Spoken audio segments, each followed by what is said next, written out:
welcome back to another episode of the Swans Cast Podcast, everyone. And I'm just doing a little introduction ahead of the normal video this time, just to give a shout out to our special guests today, who kindly reached out to us to collaborate on a podcast both ways, to talk about Jordan Morris, Swansea City, and everything that comes with that. So it is the Seattle Sports Union. So they also have a podcast. You could check that out on Podbean and also Spotify, as well as some other podcast services. I'll link down below in the description where you can find these, as well as their social medias and their website, such as Twitter and their Facebook group. So check them out. They definitely deserve a little, your support to go and see how the podcast went and some of their other content if you're interested in other American sports like American football, basketball and baseball. If you follow any of that stuff, they cover everything with their local teams based in Seattle. So check them out. Really good content. And I'll get into today's video, so I hope you enjoy. We hope to do another one further down the line. So get any questions you have that you'd want us to potentially ask them in the future in the comments. And we shall catch you again. Welcome back, everyone, then, to another episode of Swans Cast Podcast. And a little bit of a special episode this time. So we've collaborated with some lovely people we've been chatting to for a bit now from the Seattle Sports Union. So I've got Abraham and I've got Richard, and obviously I've got Lee along with me today as well. So just gonna talk a little bit really. Obviously we've got Jordan Morris has come over from Seattle in the MLS. That's where the connection has come from. So we've been in contact. We wanted to sort of get each other's views a little bit on how we all see the situation and help each other out in that regards. So to begin then, I just want to touch on maybe football or soccer in the USA. So what is the general opinion as football or soccer as a sport in your country, like compared to other sports? Because for us, it's kind of like the big one, the prominent sport. So I just wanted to know maybe what the general perception is for you. Sure. Let me go ahead and start off with that. So I would say prior to 1996, soccer was a rich person's game. It was what you played in an Ivy League, Harvard, Yale, that type of thing.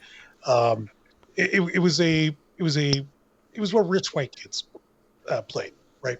That has significantly turned with two major events. I would say 1994. Yeah, the World Cup came to America, and that emboldened a brand new generation.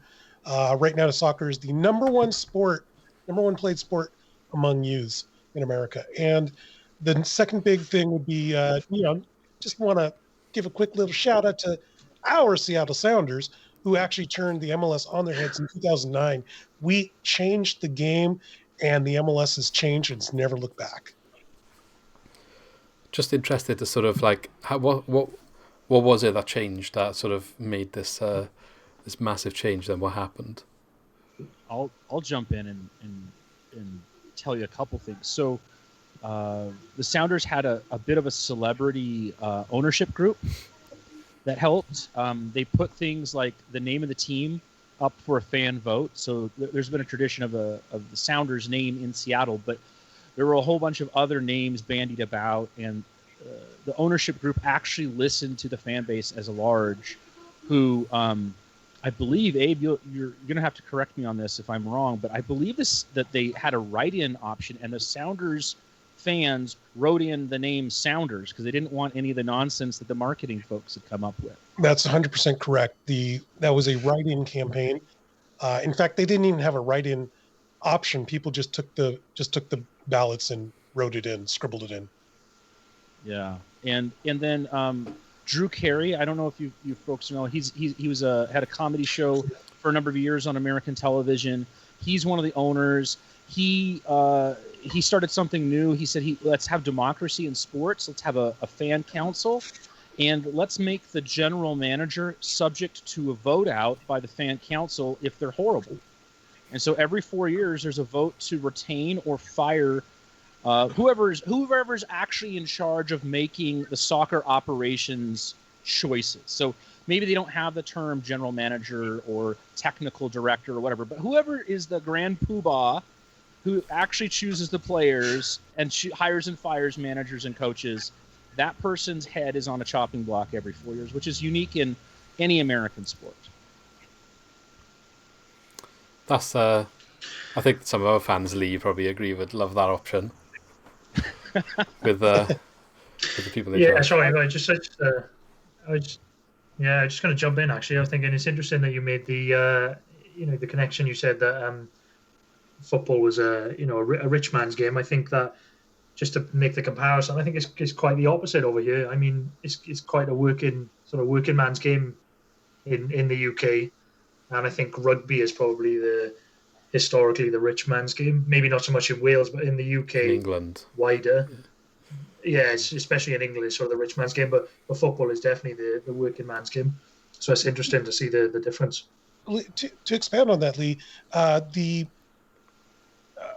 there's been a stratification in American society recently, and I don't mean just in the last couple of years, I'm talking the last 20 years, where you look at sports that require space and require equipment. Soccer doesn't require much equipment, but it requires a lot of space. And baseball does as well. And those are in urban areas becoming, those are games that are not played that often by urban youth in America. And, it seems to be more a stratification, based off of economics here. And that is fascinating that's the converse in your country. That's very interesting. Yeah, it's just a complete difference because, like you've touched on about the equipment. I mean, when I was younger, we would just go out after school, and you could just put two jumpers, as we used to say, jumpers for goalposts is a saying where you would just put two jumpers down and a ball, and you can play football, and it's that easy. And I think that's why over here it was just the easiest sport to get into. And we may touch on the way the league systems work a bit later, but a lot of local teams here where you play non-professional, they're based from pubs. So it's a bit of a strange system where if you've got a pub or a watering hole in the UK, you have a football team linked with that, and that's how you play your local football. To say yes, as a massive difference. It's good to get the difference, really. So I'm going to let Rich. Go on. Sorry. Rich, sorry to interrupt. No, go on. I just thought of one other thing, and I'll let Rich expound on that because you're the one that told me about this, and I never thought about it. But in America as well, we have huge immigration is a normal thing here, and you end up with the most popular areas where soccer, or the areas where soccer is most popular, are areas where there's a lot of immigration. So cities like New York, Seattle, Los Angeles. Rich, do you care to expand on that a little bit? Because even Salt Lake City. Yeah, any major urban city, basically, where there's immigrants, especially from Latin American countries, so Mexico on south into all parts of Latin America, but also large immigration from Africa or certain East Asian countries. They end up with their own unique football communities, and so the number one sport, just from a ratings perspective, a TV perspective in the United States, is the NFL, without question. And then number two is actually soccer, but it's Mexican soccer. Mexican soccer is the number two rated sport. Is that via Univision? Yeah, it's through our Spanish language channels, Univision, and there's a whole slew of them that broadcast the Mexican League. And so you have a big match for like two Mexican powers like Club America and Guadalajara, which is known as Chivas. That's their nickname. They're more famous as that. You'll have that, and that'll outdraw anything but like an NFL game as far as the TV ratings, because basically all of the immigrants that speak Spanish, they're all crazy for football, and they can get it in their own language, in their own culture, basically. And the last 25 years, you've seen a proliferation of the number of networks that broadcast football. And I was going to say that's also a huge draw. One other thing I wanted to kind of bring back to why Seattle, what Seattle did differently. Seattle somehow, and I don't know what all went into the marketing, but Seattle sold out the stadium so the stadium we play in is the Seahawks in the NFL stadium, okay? and it can seat 69,000 people. We do not fill that on a regular basis, but we have a lower part of the stadium. And that first match, which was against New York Red Bulls, which is owned by the Red Bull Group, that was sold out as many people as tickets they could have. Day one, it was sold out, and it wasn't just sold out. It was loud. It was raucous. It was it compared the environment compared to like a Bundesliga, big match with banners waving, people singing, fans jumping like in unison as they chanted and as the match went on, and that type of connection to the community has become what MLS is known for. And so like we have a rival down the highway, the Portland Timbers, and that match, as much as some marketing type would like to get, that match is the standard for what MLS wants to sell, for what they want there to be is these rivalries that are regionalized, where there's real, I guess maybe animosity is the wrong term, but let's say real rivalry and history. And so we have a rivalry going back to 1974, which is nothing compared to say your folks with Swansea and Cardiff. I imagine that goes back centuries, but yes, probably. But from an American perspective, it's a very long rivalry in soccer. So the rivalry does sell and get views, I guess. You touched on actually quite a lot of things that I've got in terms of what I want to cover. So I think what you've just said in that conversation, we will pick parts of that out and expand on maybe with the rest of the chat. You did mention a little bit about relegation and promotion, and I know bits about the MLS, but I don't know a lot about the MLS and how it works. I just kind of wanted to know, how does it compare to what you know of the English league system in regards to relegation promotion? So obviously, as we spoke in your podcast earlier, Swansea's in the Championship currently, our club. We could go up to the Premier League. It looks like we're in a good position to do so, and the Premier League would be the top division. If we had a bad season, we could also go down to the next one, which would be League One, and then as further we could go as well. But what would be like the equivalent of what happens in the MLS in regards to something like this?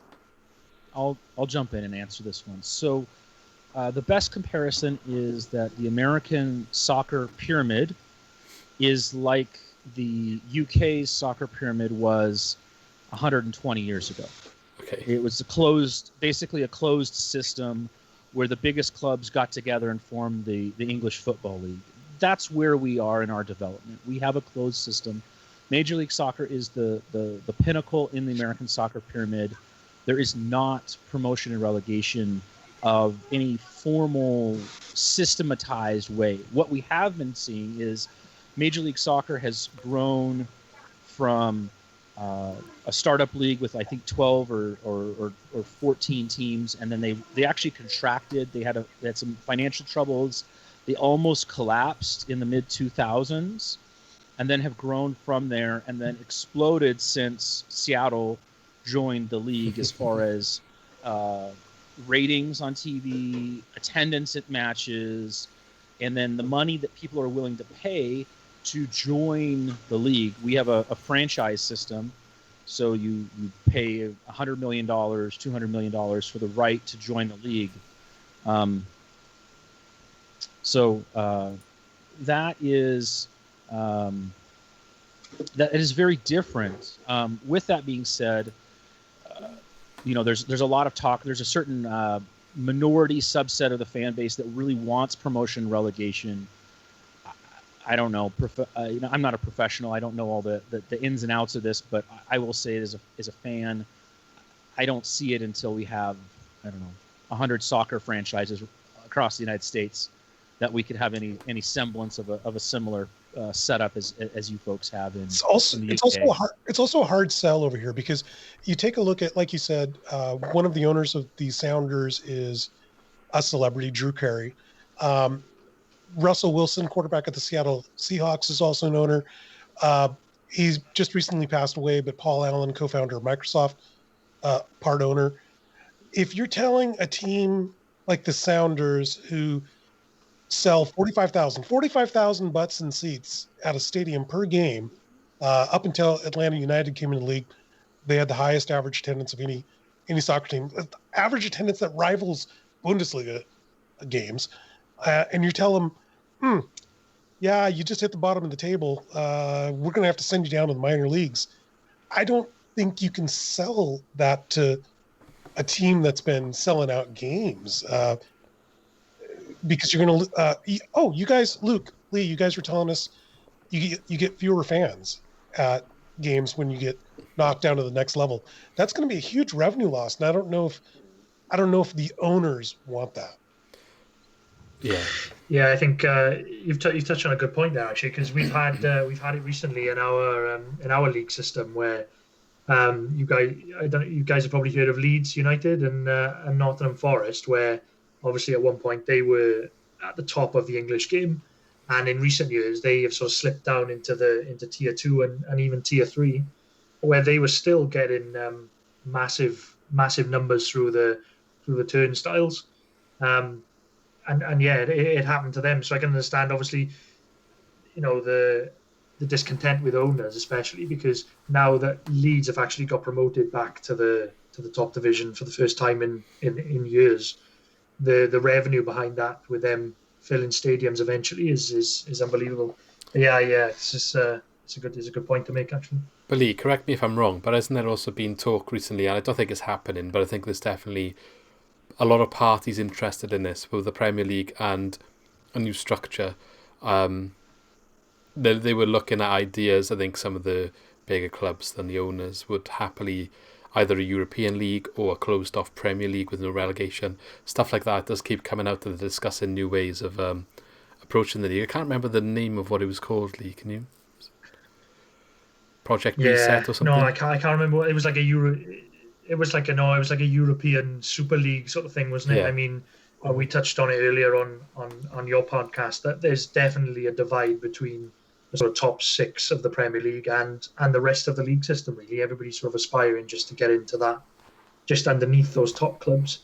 And I think that they're sort of seeing the revenue opportunity where they join the top 4 of the English league with the top 2 in Spain, with the top 2 in Germany, and they sort of make their own sort of Super League, if you like. And I mean, it's a conversation that keeps coming up all the time, and personally I hope it doesn't happen, because obviously for clubs like us who obviously have that dream of just getting into that top league and playing those top teams, that's but I think it is something, obviously money talks, and it is coming up.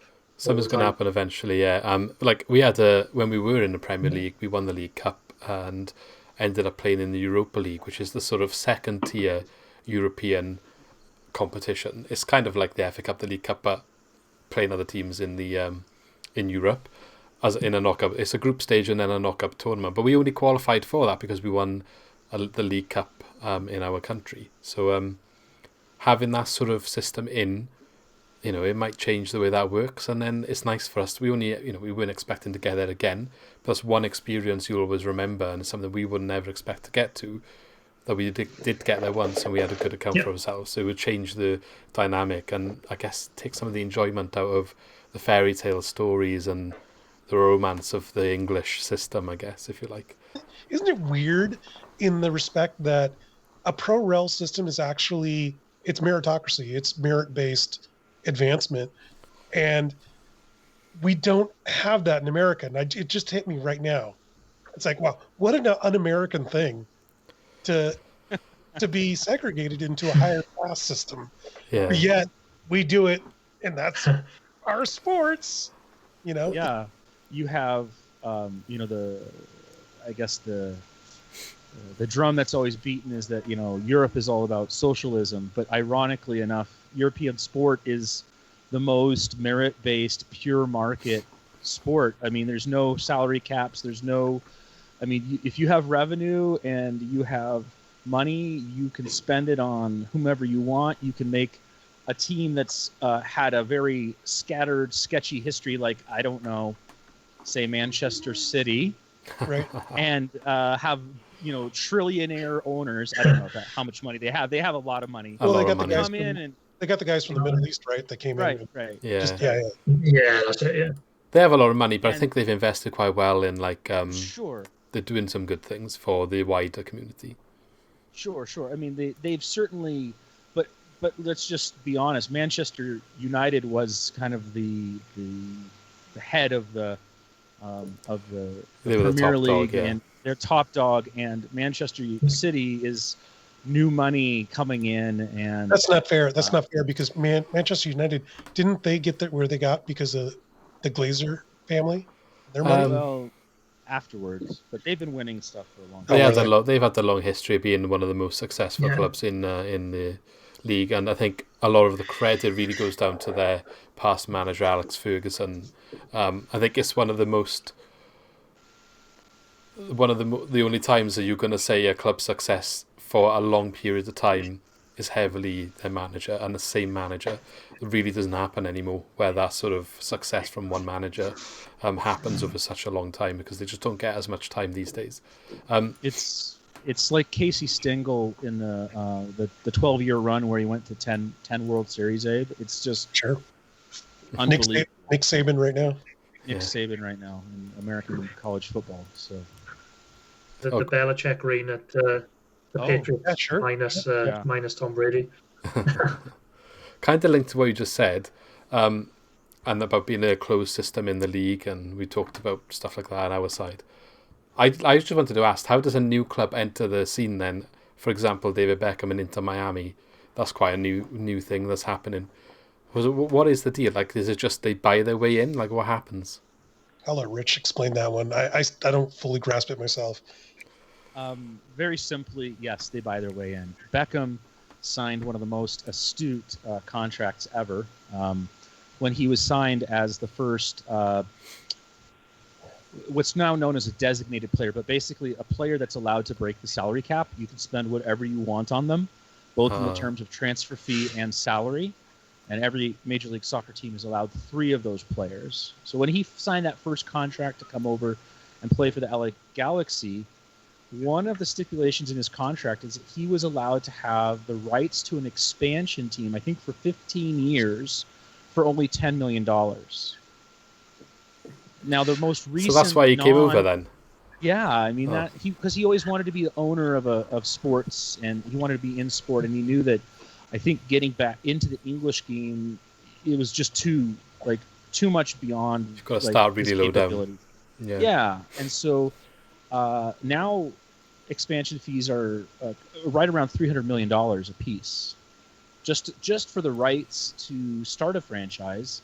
Never mind a stadium, training facilities, and the staff and the salaries and the players. But that he got that a brilliant economic move. He's brought in partners. He's not the grant. He doesn't have all. He's not even the majority owner at this point. I think he's the biggest owner, but not majority. He has a number of really deep-pocketed partners in the Miami area. I guess he's just the face of it, is he? Like the picture to sell the vision. Yep. And they've had some challenges finding an appropriate spot for their stadium. They did finally nail one down. They're playing in a temporary stadium right now. They are positioned to become one of the premier franchises in Major League Soccer. They're not quite there yet. They had a rough first year. Coronavirus, COVID-19 wrecked a lot of that. But they signed one of the biggest stars in, on earth, Higuain, Gonzalo Higuain, who plays for the Argentinian national team as a forward. He's played at World Cups. He was at Chelsea recently. Yep, and he was at Naples for a long time, and then with Juventus in the Italian league. So, not quite as Zlatan Ibrahimovic from a personality standpoint, but certainly from a quality of play, he's right up there. Yeah, and they're well positioned, I think, moving forward. They've done some really good things from an infrastructure standpoint and starting an academy. And Beckham is involved on a weekly basis. He's in Miami playing. He's out on the field practicing with the players sometimes.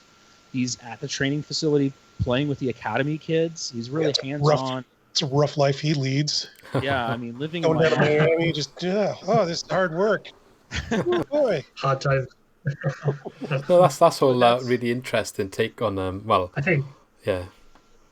And then there's a couple of other odd mechanisms that you only see primarily in American sports. You'll have when a new team comes in, every team's allowed to protect certain players and keep them no matter what. And then you have a draft. Basically, you're allowed to poach players from other teams and put them on your team. And then there's of course free agency and whatnot else. So it's definitely an very American method of starting a new team. Yeah. Yeah. Go on, Lee. Sorry, Joe, I was just going to say, just to touch on that, I think it could be that, as we said, that's an unbelievable contract that David Beckham signed. I mean, that's just unbelievable. But I think that's something that could sort of bring European interest to the MLS, because am I right in saying that is he appointed Phil Neville as manager as well? Yeah, that's as huge coach. Deal. I'm not sure. Am I wrong?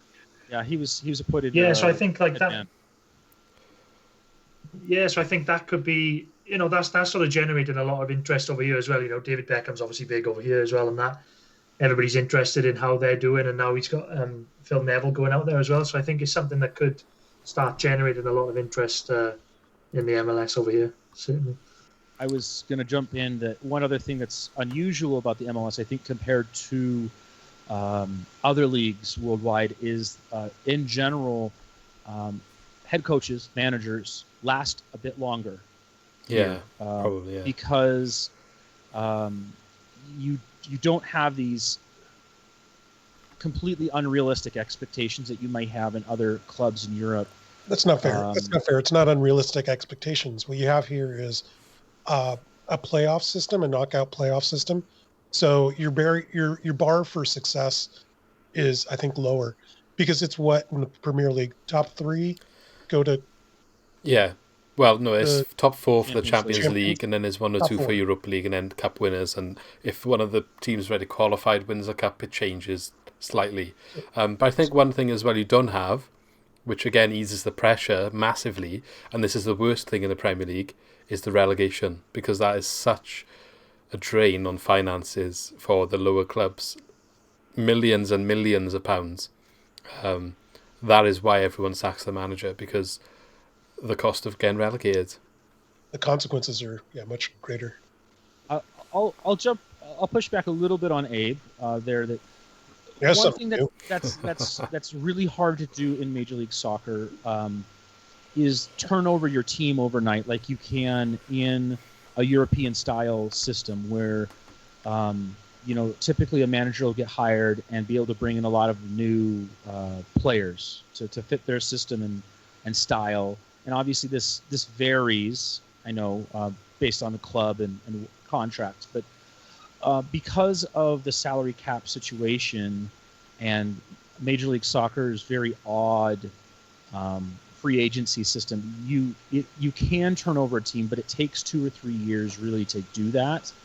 And then along with the fact that half the league qualifies for the playoffs, you have a bar that is relatively easy to aspire to. You also have U.S. Open Cup, and if you go and have a deep run there, you probably are able to survive.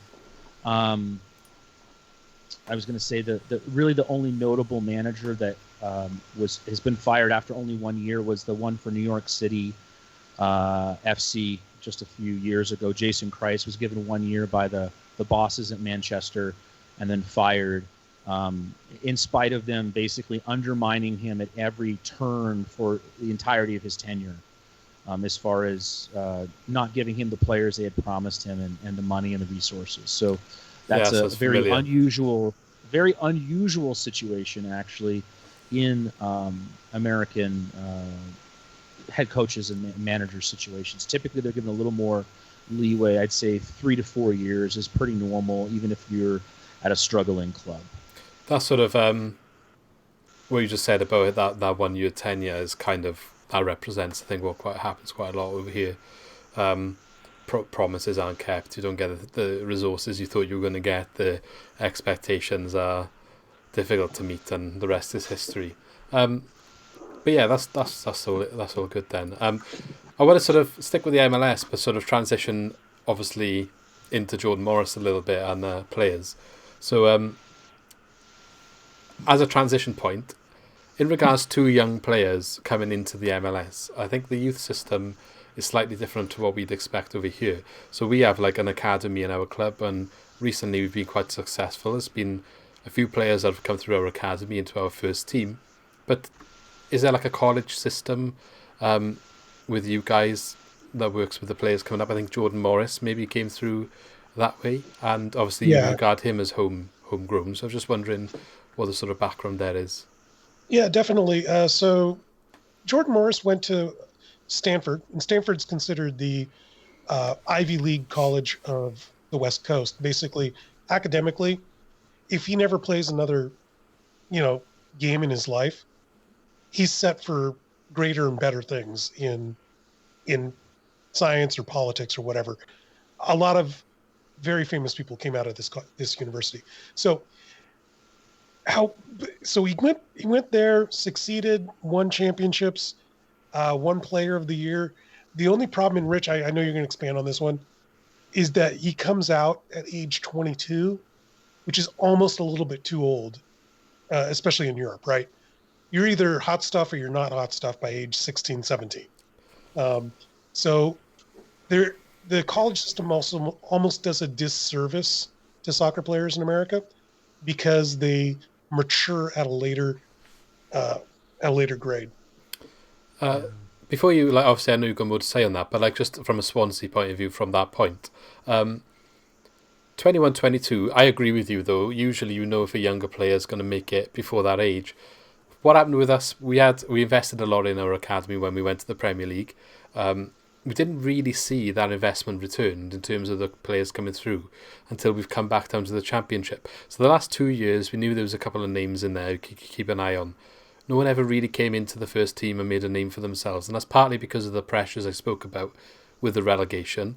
The manager hasn't got the luxury of trialling these young players. They need the experience, so they want to spend money to try and stay in the league, and then the young players don't get a chance. So when we went down, there were a couple of players that came through at that sort of age, 21, 22. One, I don't know if you would have heard of him or not, Ollie McBurney, who we've sold him to Sheffield United, who are in the Premier League now, a season or two ago for £20 million. He was in our academy for a while, didn't break through. He only had one season with us then when we got relegated because we sold most of our players, and scored 20-odd goals in the Championship and then got snapped up by another team after one season. So it doesn't always mean that age, he can't still break in. But I think in the Premier League and maybe some of the other European top leagues, it is definitely harder at that age. But yeah, if you want to carry on about the youth system with you guys. Yeah, I'll jump in here for the youth system. So a couple of things. American soccer history has been primarily college-based because we did not have a real functional professional league that has lasted more than just a few years until Major League Soccer started in 1996. And because of that, if you wanted to play soccer, if you wanted to play for the national team, you played college because no one was going to take you as a high school kid. There were no academies. So our academy system is really, let's say it's about 10 years old really at this point, as far as clubs having their own players. And you're starting to see some American clubs really develop some wonderful players.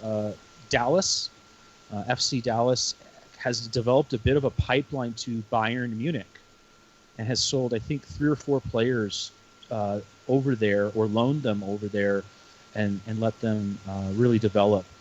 So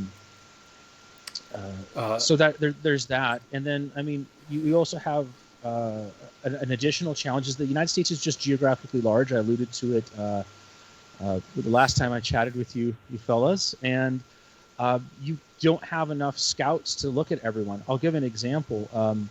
One of our stars on the Sounders, who is actually Jordan Morris's best friend on the team, they're the same age, Christian Roldan, he's a central midfielder. He was not regarded as anything. He wasn't even going to be able to play college soccer, football, except that a scout looking at someone else at a camp, saw him play and said, wow, this guy's really, really great. Let's get him instead of the guy I came to look at.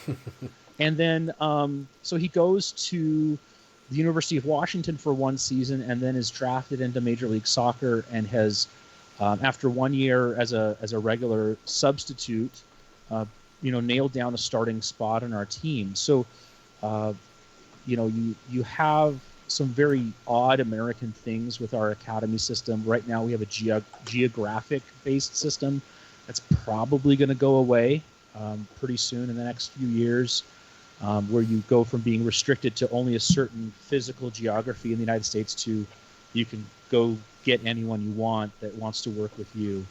But I think the American college soccer system will always be a part just because you have late bloomers, you have kids that are in underserved areas or maybe rural areas that don't have the soccer instruction that's necessary to get them noticed. And college is a good way to get them some playing time and see who can rise to the top. And by the way, when Jurgen Klinsmann managed the U.S. men's national team, Rich, he said our academy system wasn't good enough. And yes, you he said did. He's a jerk.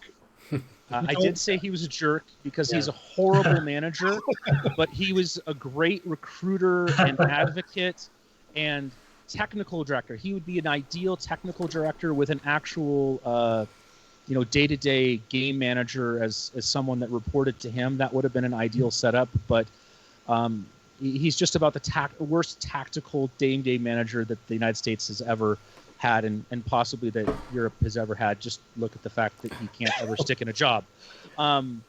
Anyway, but you're absolutely right. He raised the expectations and hopefully those continue. I will like one other point about Jordan Morris. He came to the Sounders as a very raw, very unpolished player. He couldn't shoot with his left foot.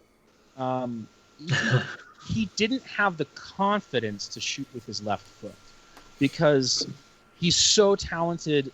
He got a bit over right-footed. Never mind that the best player in the world, possibly in history, is extremely left-footed, and no one cares. But who's that? Right. Who is that? Leo Messi. For the uninitiated. Yeah. If you just ever watch him, he always dribbles with his left foot. He never. That's right. Hardly ever shoots with his right foot, and it doesn't matter. But the knock on Jordan Morris for a long time was he couldn't pass and he couldn't shoot with his left foot, which was probably overly harsh. I will say this: he had a horrific injury in our North American Champions League, playing on a horrible pitch. It was like the worst AstroTurf you've ever seen, and he blew out his knee. And it was the single best thing for his career, for two reasons. He had basically played nonstop for about 4 years with no rests, no breaks, because he kept on getting called up to the national team. He never had a chance to let his body heal and recover, and he never had a chance to really refine his game.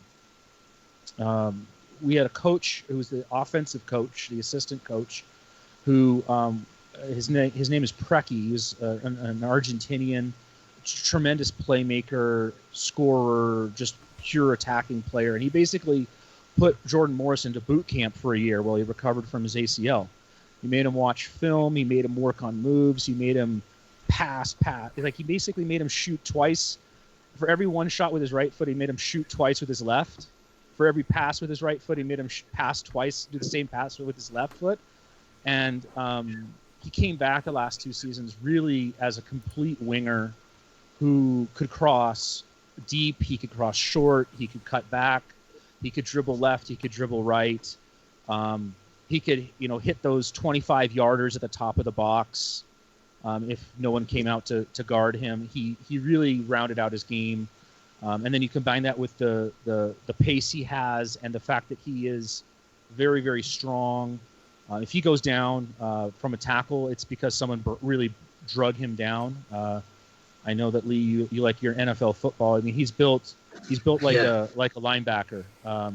He just happens to run like a wide receiver. So one of the boys actually watching him the other day commented on his build, because they were surprised to see his build coupled with his pace.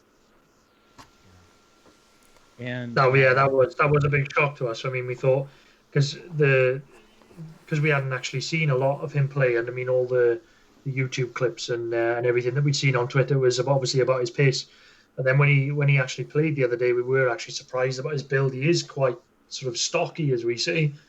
You know, he's big. I mean, it doesn't look like I wouldn't want to try and get him off the ball, and that was a big surprise to us. I just have a quick question before we go specifically on to Swansea. Just a super quick question. You said about the draft, and when I hear the draft, I think of obviously the NFL.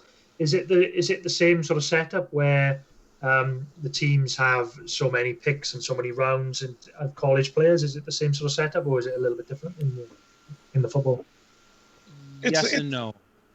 Go ahead, Abe. I'll let you get into the intricacies. I just wanted to mention that it's almost, in my opinion, it's almost worthless. There was a certain point in time where your only pipeline was college, but so many players come from South America. So many, you know, and they're not a part of the draft. Therefore, why do we have it? It just doesn't seem like it's useful. It's fair comment. Yeah, it's only the top few players really are useful in this, and it's a bit of a it's less useful than it was, say, 5 years ago, significantly so. With that being said, you still have stars come through, like Daryl DK for Orlando City, who now is getting a run with the U.S. men's national team. All of a sudden, he just had like 1 year in college, developed really, really quickly, but wasn't in any club's academy. So it still has its uses. It's fallen a lot.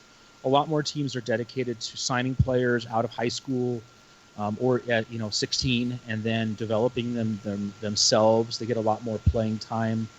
And if you take a look at the Sounders makeup, the Sounders. They didn't draft Morris, right? They got him as a homegrown exception. Yeah. The bulk of the team, especially star power, are guys that they picked off from various Argentinian leagues or, South American football. So it's a lot of other teams. What they do is they take a lot of players that have aged out in Europe. So, it just kind of seems like the best. Let me rephrase that. It's not that the best players are coming from these other regions. There's a large quantity coming from other areas. And so, I don't know. Unlike the NFL, the only place you're getting NFL talent, the only place is college football in America. And it's too diverse, in soccer. I think it's an antiquated model that doesn't work. Yeah. Okay. We're going to move on probably now to talk about Swansea. See what you guys know about our club a little bit. And but before I do that, sort of a one-word yes or no, I guess. Morris and Arriola. I know we haven't really talked about Arriola too much, but do you think, yes or no, have they got what it takes to succeed in the English leagues? Arriola was actually pretty good at Tijuana, Mexican League, and he's on the U.S. men's national team. So you take that and you take Jordan Morris, who's the best and the brightest of homegrown talent here. I don't know if I can answer your question. Rich will do a better job on that. But if anybody's going to do it, it's going to be these two guys. Okay.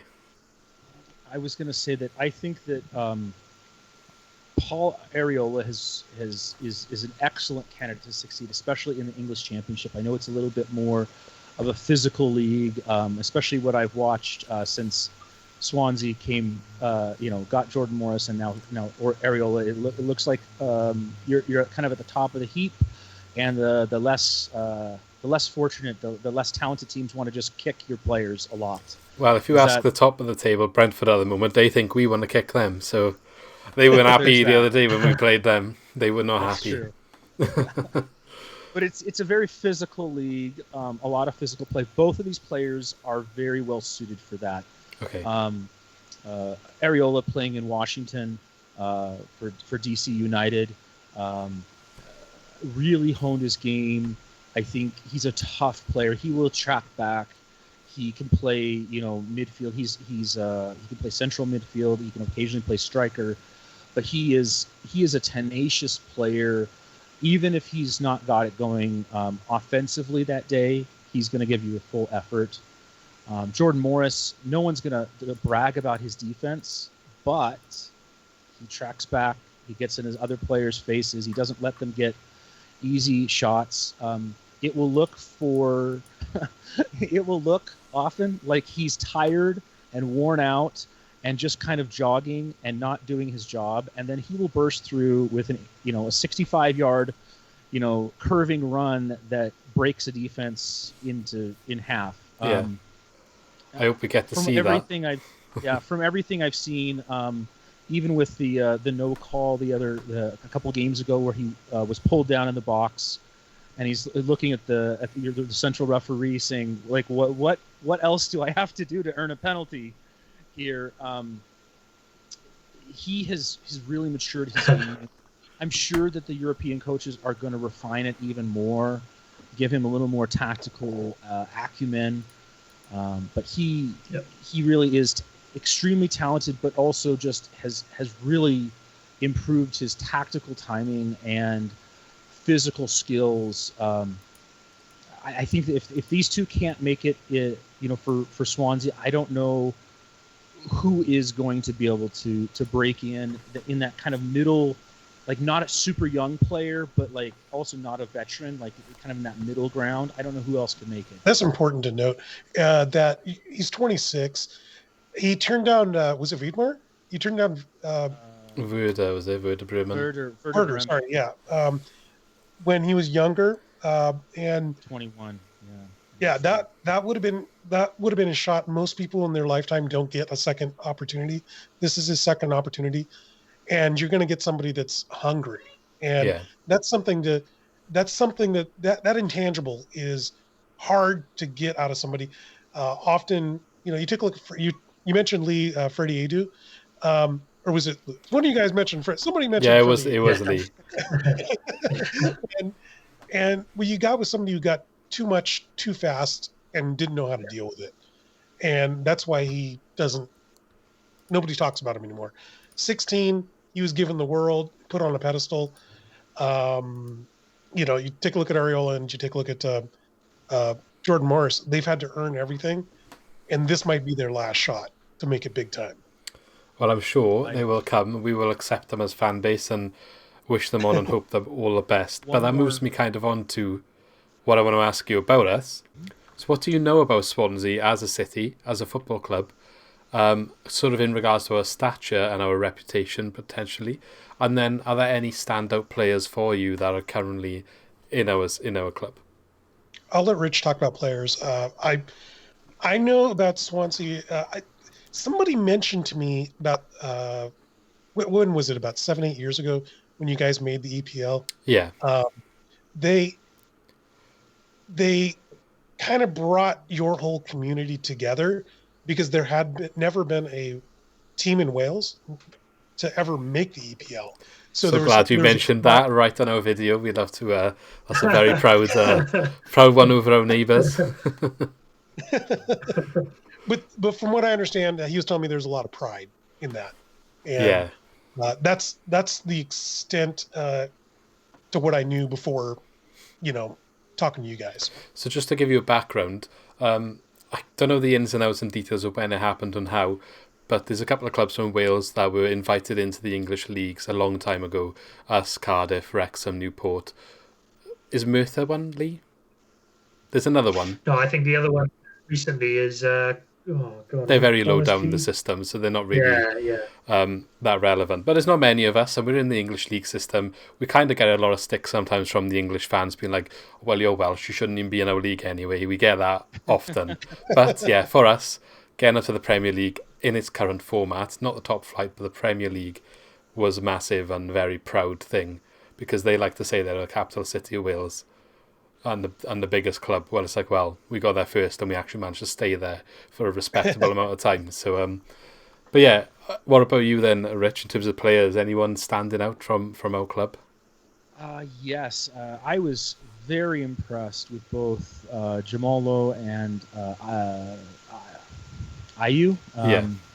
Andre Ayew. Just Andre Ayew was just a beast to watch. I think against Brentford in that match. Just his ability to hold up the ball, make plays, get everyone else involved, and then somehow, like 5 seconds later, he'd have the ball on the wing, and 5 seconds later, he's up top in the central, holding position, making a play, putting Jamalo in, playing it back to the midfield. It was just a masterclass of do a little bit of everything and do it well. And then he had I think it was that match where he had the ball kind of pop around in the box, and then he just popped it in without even looking at the goal. That was the Norwich match. That was the Norwich after the corner. Yeah, so it came down in the corner, and he kind of just like made the most of a bad situation for them, and they got it in. Exactly. So I've been very impressed there.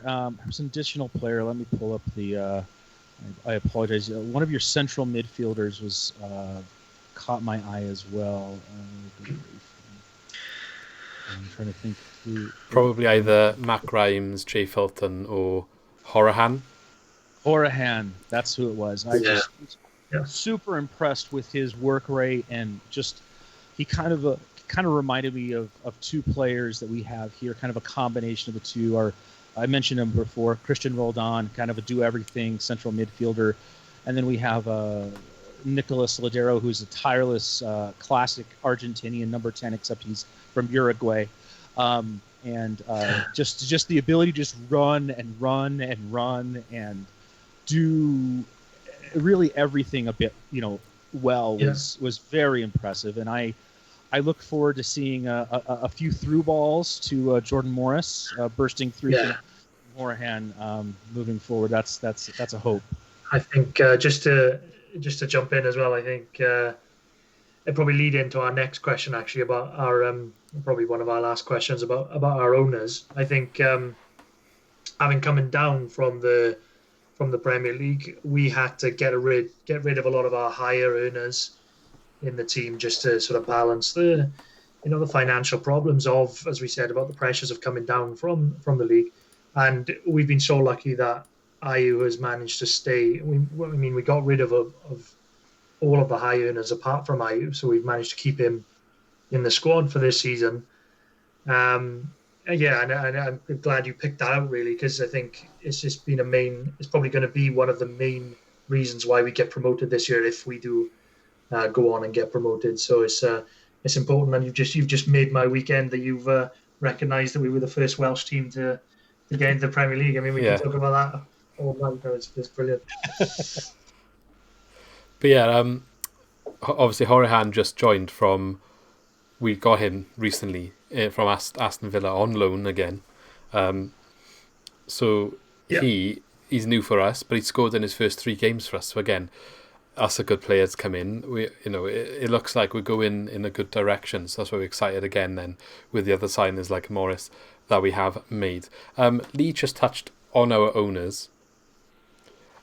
I don't want to obviously you guys are from America. Our owners are from America. We've got to ask, do you know anything about the current owners of our club? Well, you got the Memphis Grizzly owner, right? The NBA basketball team owner. To be honest, I don't know what else one. I know one of them is links with DC United. I think so. But, and then the other one's with DC United. Yeah. One of your guys is the owner of a basketball team here in America named the Memphis Grizzlies. Kaplan. Kaplan, okay. Yeah. Steve Kaplan. Yeah. And I don't know, the Grizzlies are just average. They've been average forever. So I don't think much of him or very often of him. Okay. Mid-table good team. They make the playoffs every year and get knocked out in the first round. I mean, that's basically they're consistently average. Yeah. Okay. What about the DC United links? Do you know anything about, obviously, Jason Levian? Is that how you say his name? I'm not even sure. Well, I mean, that makes sense why Paul Arriola is there, right? Yeah, everyone... Yeah. As much as it's not there on paper, you'd assume that's where the link comes from. Or at least where maybe his name was floated about. But I was our gonna say head, much about him. I know Yeah. the Grizzlies guy, but I don't know. no, that's fair enough. So I think as like for us, with our fans watching, that's the sort of, we would have to ask that question because I don't know how much of it you know, but since they came in just before we got relegated. There's been a lot of discontent. A lot of people think they are a lot of the reason that we went down. Arguably, it was already starting where we were on a downward slope at that point. Go You on. probably don't want to hear this then. The Grizzlies NBA team has been one of the teams that are consistently talked about moving, because they are so consistently mediocre to average. They don't spark a lot of interest from the fan base in Tennessee, and so it's not. I can't think of anything too exceptional about his management of that NBA franchise. I don't think Yeah, that sorry, really this- would happen here, though. Would they move in a... Oh, well, I hope not. It'd be the first thing ever, I think, if that happened. But I was just gonna say, I think looking at the DC team, the DC United is a little bit better of a template in this, just because the sports are so different. Unfortunately, American franchises sometimes move cities, which is gives people a lot of angst. We have a lot of angst in that regard because our basketball team was moved to Oklahoma City, 11 years ago, I think, at this point, 2010. And became Oklahoma City Thunder. And we got to watch like some of our rising stars become superstars in NBA. So we're a little bit bitter on that front. But I will say this, that DC United, after the LA Galaxy, is the second most storied franchise in American soccer. It was managed by Bruce Arena, who's kind of like the godfather of American soccer coaching. They had some of the best players from around the world come to that team early on in Major League Soccer's history. They've won the championship, MLS Cup 4 times. And then their new ownership group came in about 6 years ago and started a rejuvenation of the franchise. They took their old rundown stadium and said, okay, this isn't going to work anymore. They built a hip, new, amazing stadium in the heart of DC. It's right on the water, on the river. It's the place to be. You cannot find a ticket.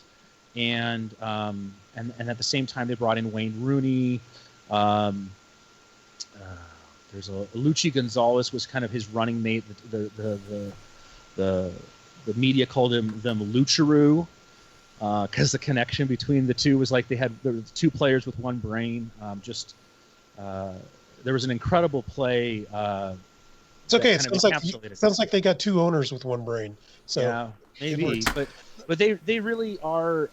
Have really brought that franchise back up to prominence, and now they're instead of being kind of an also-ran that barely kind of holds it together, they're much better regarded. Let's say like 5th or 6th in the league as far as spend and reputation. So that sounds, well, to be honest, like, I think the goal when he came to Swansea, he's always said, was about increasing the commerciality of the club and stuff like that. So it sounds positive then from what you said, that maybe he's got background and has been successful there. And it does look like we're on the right track now to start having that here. Things have calmed down a bit. We went through a period of selling our players.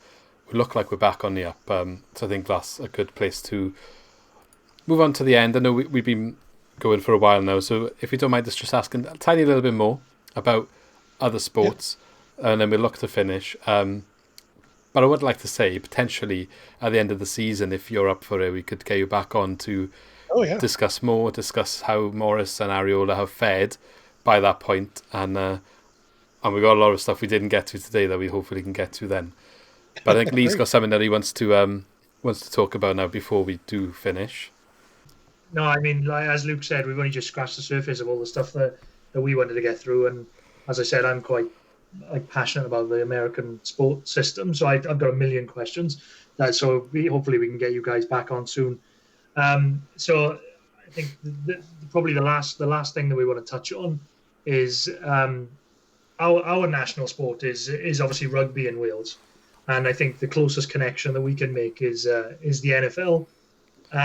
So we just want to get your sort of opinion on, how does how does that compare, to the NFL? Do you guys know much about rugby? Is there a potential for that to expand in the US? Is that so here in Seattle we have a team called the Seattle Seawolves, and they're the two-time champions of Major League Rugby. And I have press credentials there, and I go probably four times a season there. They play like a 10-game season. It's a lot of fun. I like it a lot, and it seems to me to be especially with a lot of the problems with politically, it seems to be a place to go watch an actual sporting event and not have to deal with the money, the commercials, this, that, and the other thing. It's pure fun. I love it. Also, I went and saw the Sevens tournament in Vancouver. They had that up there, and that was a lot of fun. My friend is Fijian. That's kind of their national sport. Yeah. I mean, the Pacific Islanders. Sevens are Fiji. I think USA have always had a decent Sevens team, and then you've got Carlin Isles. I think is the biggest name I can think of for the sort of the American rugby, and I think a lot of English players recently have come into play in the Major League Rugby. So yeah, they have. And I've always said it might be a bit of a controversial opinion, but I think that if I look at the NFL athletes and I think that they're just, the athleticism on these players are unbelievable, the speed, the strength, everything. And I think if they tap into that talent and if they shift some of that to rugby, I think they could dominate the world in rugby as well. But that's my opinion. And to be honest, right, going forward, I know I told you we were watching Wales play in the Six Nations today. It's our sort of annual tournament for our local area. Like you've got the UK, there's 4 teams, and then Italy and France. Italy are the newest ones that came into the Six Nations. Not sure quite exactly the year. It was around the 2000s, I think. Lee, was it when they got introduced? The Six Nations. The Six Nations were South Africa, Australia, New Zealand, right? That's the Tri-Nations. So that's the equivalent for them. We have the Six Nations, which is the Northern Hemisphere version, essentially. Gotcha. They have like a Southern Hemisphere, which is called the Rugby Championship now, because they've added Argentina, I think. But for us, Italy there's always a question around Italy. Are they good enough? They get thumped every year by every team. Literally 95% of the time, they finish bottom, and they get a prize called the wooden spoon for doing so. If the USA sort of like, I don't know, had a little bit of, if rugby grew a little bit in the USA, is there a question to be asked if that's something that they could take it to? We always ask of teams like Georgia or stuff like that to take Italy's place, but there could be an opportunity maybe there for the USA if, like Lee said, some of the potential is snapped up and a bit of investment maybe goes into the sport. Do you ever see that being something that grows? Yeah, I personally do. Sevens is huge. They just had, like I said, I went to see the one in Vancouver, and then I think last year it was in Las Vegas, and they're doing the right thing. They're hitting up key cities that it makes sense, and it's a destination point to watch this tournament. Now, as for 11s, is it 11s? What 15 is for rugby. 15. Okay, 15. Major League Rugby still has some work to do in selling that. I don't know. I don't see football going away, American football going away anytime soon. Yeah, and that's where you'd probably draw that. I didn't mean like go away, but I guess it's so. What I always thought is because it's so similar. I feel like can both exist together at a really high standard, and maybe not. That's maybe the way I see it. That's tough. I mean, like I said, I think you're cannibalizing the talent pool for that particular style. That's because I think if you're gonna want to play one or the other, you're probably going to choose NFL if you're from America, aren't you? Sure. Certainly. I mean, the money and the fame, and but I will say that both rugby and soccer are on growth trajectories from a standpoint, from growing the fan base, from the number of kids playing, a variety of versions of rugby. I think that 20 years from now, you're going to see a much larger talent pool of people that want to play rugby. American football has an existential crisis that's been ongoing for 10 years. I don't see it going away, which is that over concussion protocols, over concussion brain injuries long term. And so I'll be honest, I don't know the brain injury statistics or outlook for players of rugby, but it seems to be far less of at least a publicity problem. You don't hear about rugby players, unable to walk because of catastrophic brain injuries throughout their careers. So that's the main threat, I think. Is sadly it would be people choosing not to play NFL football because of the potential for concussions. You have the same in rugby, mind. There's a massive flow case with that. But yeah, go on, Lee. I think I just got a chance to think about it, and I think sevens would do a lot better in America. There's a different type of speed to it that I think might look a little bit more like arena league football, where definitely, where I think you could advertise the hell out of that and make stars. Yeah, absolutely. I think you've touched on it there. That's probably another topic that we can come on to next time. Hopefully we can get you guys on. But I think I really wanted to get into franchise sport, how different that is to the way that we operate, and that's probably something that you could do with the sevens is franchise it. So that might we could probably do a whole episode on that. But just to round us off, I mean, just to finish us off, just a quick one. We're obviously all missing sport at the moment, and our Saturdays are dominated by sport. So we just wanted to get sort of the difference between your typical match day for any sport, anyway, whatever games you go to. So, for example, me and Luke will go to the local pub with us, have a few drinks before the game, and then we'll slowly walk down to the stadium, to the Liberty Stadium, and watch the game, and then maybe walk to the pubs afterwards. So we just what's a typical match day for you guys?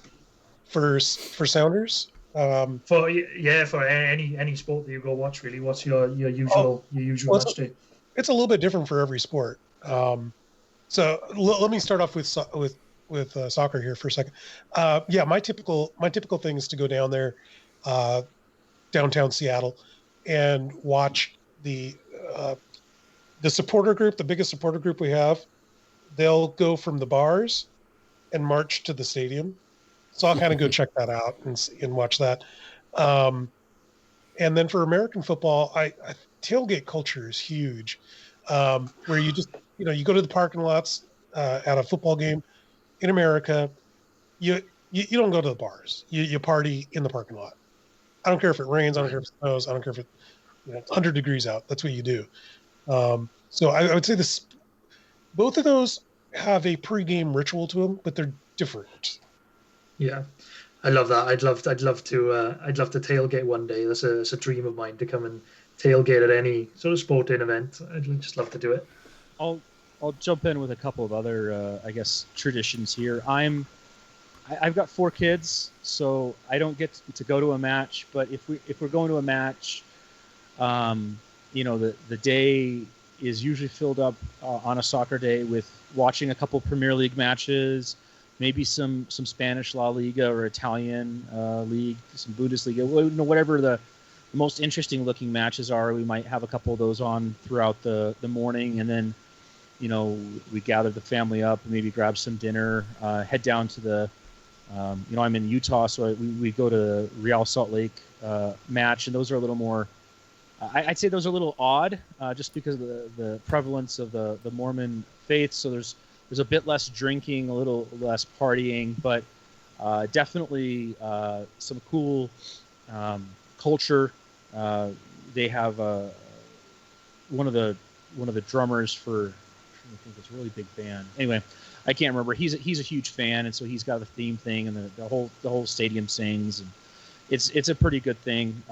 We also had a women's soccer team here for a couple of years, and that was fun to take my daughters to go see that. So. But a lot of my soccer culture is at home, because it's just not feasible to take the whole family out. So yeah, that's fair. I have soccer matches on all day, and then my favorite thing is to put the kids to bed and turn on the Sounders on a late night game at 9:00 at night, and hopefully watch them to go on to a victory. But you mentioned family, so that's important. Yeah. because of the cost, you don't necessarily take kids to NFL football games. Whereas baseball, American baseball, tends to be much more family oriented. I would say soccer is kind of 50-50. If you take children to an American soccer game, you're not sitting in the rowdy section, you're sitting in a family section. Yeah. Because I think there's jealousy, and I'm gonna turn to my own fan base here. I think there's a certain amount of jealousy from American fans. They want to be so authentically, we want to be authentic soccer fans, just like we see on TV, with people turning over cars and, breaking barricades. But sometimes I think they overdo it. And they get, I drink beer at the games. I've got no problem with it. But, it's kind of weird that they get into a hooliganism mind. Yeah. Yeah, it's not all that bad really over here. It's even authentic. Like, it's not. That's something. That's another thing that we could have explored as well. I mean, like alcohol at games is quite a big topic over here, especially in recent years. That you're not actually allowed to be able to watch a game with an alcoholic drink at the moment. And again, another thing you touched on. I mean, ticket prices and stuff like that. We could go on all night really, but I think. Just before we finish, you gave us the opportunity as well. So if you want to, sort of give us a bit of detail about your channel and where our listeners can find you guys as well, if you give us that sort of information. Oh, yeah. You bet. Again, I'm Abraham DeWeese, and up there is Richard Michelson. We're with the Seattle Sports Union. We have a podcast on Podbean, which also replicates out to iTunes and Spotify. Check us out there, just Seattle Sports Union. And check out all our great posts on Twitter. That's at Seattle Sports U. And Rich, what's your Twitter? Mine is SSU_Richard M. So. Okay. Well, thank you both. And really appreciate you obviously reached out to us. We really appreciate you doing so and making this happen. And like I said, I would love to maybe do a round 2 if you like, maybe later in the season, and we can assess again Morris and Arriola's progress and maybe talk into these some other topics that we've touched on. Will you call that episode either blame these two guys for giving us these players, or conversely, we should get all the credit, right? Rich and I should get all the credit. Give you all the credit. Yeah, definitely. We'll give you all the credit. And what we'll do is we'll try and ask some of people who listen to us if there's anything they want us to specifically maybe ask. And we'll see if we can sort something out along those lines. But yeah, so that's been a really good chat. Really appreciate you coming on. So I'll probably end it here. So yeah, as always, guys, we're trying to develop the channel. So we've got most good stuff like this coming on. So yeah, subscribe to make sure you keep up to date with this stuff, and like as well to show that you are enjoying, and I'm sure the guys here really appreciate to see that you enjoyed the time that they've taken out of their day to come and give us some of this insight into their sporting world. And with that, so I'd like to say thank you to Abraham, thank you to Richard, thanks Lee, and we shall see you all on the next video. So see you later, guys. Thank you. Take care.